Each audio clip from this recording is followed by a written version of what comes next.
datang di channel Mas Edukasi. Hari ini kita akan membahas tentang cara menyajikan data dalam tabel distribusi frekuensi. Sebelum kita membuat tabel data distribusi frekuensi, kita harus tahu bagian-bagian dari tabel distribusi frekuensi.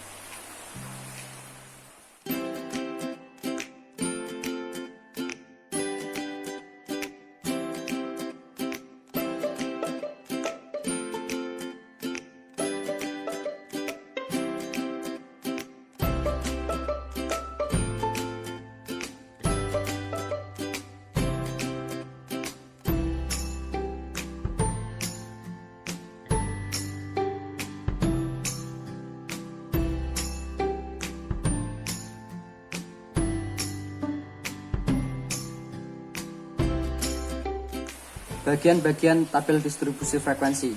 Yang pertama, kelas interval, yaitu kelompok nilai data yang ditulis dalam bentuk interval. Yang kedua, batas kelas. Yang pertama, batas bawah adalah batas ujung bawah pada suatu kelas yang biasa disingkat dengan BB. Yang kedua, batas atas, yaitu batas ujung atas pada suatu kelas yang biasanya disingkat dengan BA. Kemudian tepi kelas. Tepi kelas ada dua juga. Yang pertama, tepi bawah, yaitu batas bawah dikurang ketelitian data atau biasanya disingkat dengan TB. Yang kedua, tepi atas, yaitu batas atas kurang ketelitian data yang biasanya disingkat dengan TA. Keterangan: jika data bilangan bulat, maka ketelitian data adalah 0,5. Jika data memuat satu tempat desimal, maka ketelitian data adalah 0,05. Selanjutnya yaitu panjang kelas. Panjang kelas sama dengan tepi atas dikurang tepi bawah. Selanjutnya titik tengah kelas atau disingkat dengan XI. XI sama dengan setengah batas atas, setengah dalam kurung batas atas tambah batas bawah. Setelah kita mengetahui bagian-bagian tabel distribusi frekuensi, kita harus tahu cara mengelompokkan data dalam kelas-kelas interval.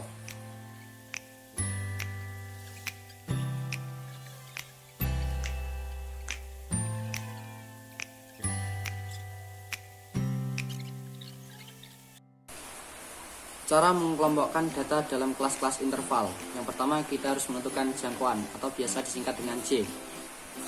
J sama dengan data terbesar kurang data terkecil. Yang kedua, tentukan banyak kelas interval atau biasa disebut dengan K.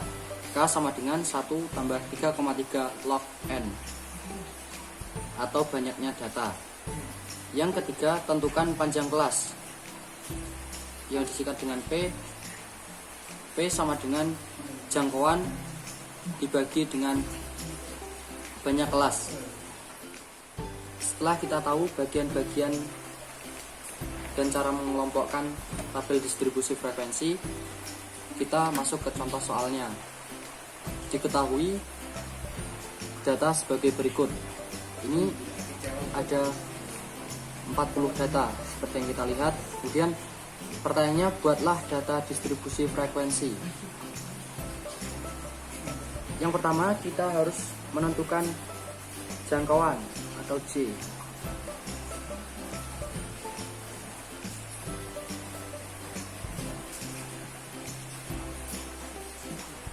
Data terbesar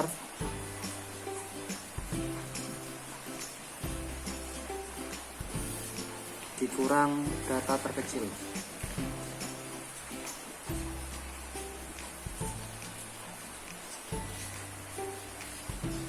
Data terbesar dari data ini adalah 80. Kemudian data terkecilnya yaitu 66. Jadi 80 dikurang 66 sama dengan 66.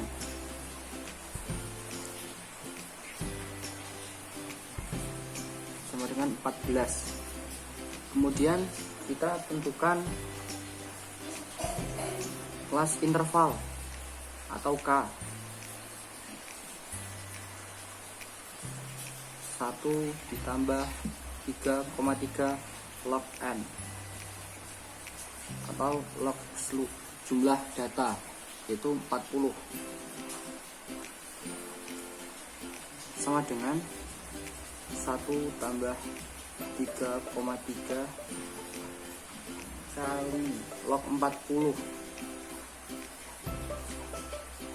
1,60. 1 tambah 3,3 kali 1,60 yaitu 5,28, sama dengan 6,28. Kita bulatkan jadi 6. Kemudian kita tentukan panjang kelas atau P. Jangkauan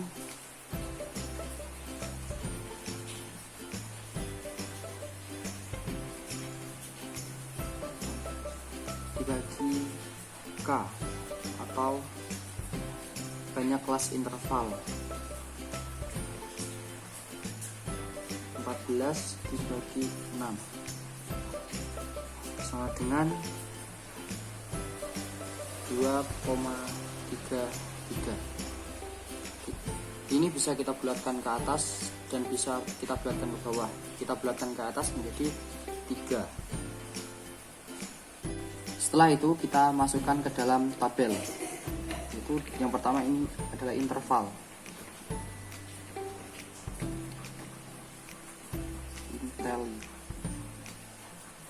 Tally atau turus agar kita lebih mudah. Dan terakhir frekuensi.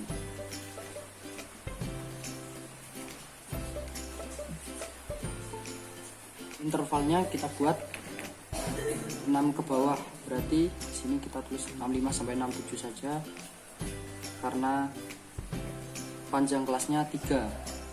65 sampai 67, 68 sampai 70, 71 sampai 73, 74 sampai 76, kemudian 77 sampai 79, 80 sampai 82. Kemudian kita hitung, kita lihat terusnya, banyak data yang intervalnya 65 sampai 67, yaitu 1, 2, dan 3. Ada 3, 1, 2, 3, sini 3. Kemudian data yang jangkau intervalnya 68 sampai 70 ada 1, 2, 3, 4,